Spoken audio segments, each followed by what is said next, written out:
46-year-old Roy Jones Jr. recently became a Russian citizen, was knocked out in the 4th round of his match against Enzo Maccarinelli in Moscow. Video of the brutal knockdown quickly circulated online. A lot of Roy's fans expressed their concern with his decision to keep fighting. Deion Sanders got in there with a tweet. "I'm sincerely praying for Roy Jones. Wow, we love you and appreciate you, man. Enough is enough. Please stop, please." Friend, colleague of Roy's, so you know him more than most of us. What was your reaction when you heard about how this all went down? You know, I'm sad about it. First, let's make a distinction between Roy the person and Roy the fighter. Roy Jones Jr. the fighter, for kids who don't know. You know Floyd Mayweather, right? Best pound for pound for the last 10 years, all that. No one that close to him. Finally, Pacquiao and him fight. It's not that close. Floyd. When Floyd was in his prime, Roy was also in his prime.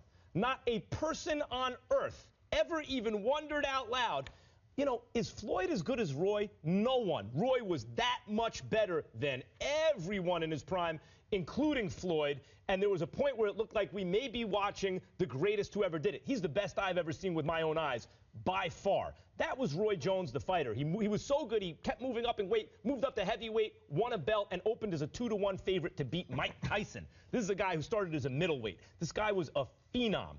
Once he had to take off 25 pounds of lean muscle mass, he was never the same. He's been knocked out much more brutally than this many times since then. He was untouchable, never came close to really losing a fight, once by DQ where he knocked the other guy out, was untouchable.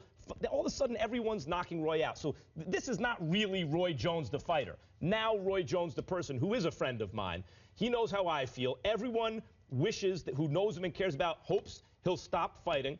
But he's a grown man who's making his own decisions. And what can you tell him? I mean, this is what he's choosing to do for the time being. And of course, I hope that he doesn't do it, primarily because I don't want him to get hurt. But there is also a part of me that does... I can't help it that I don't want people to think that this is Roy Jones, because this ain't Roy Jones.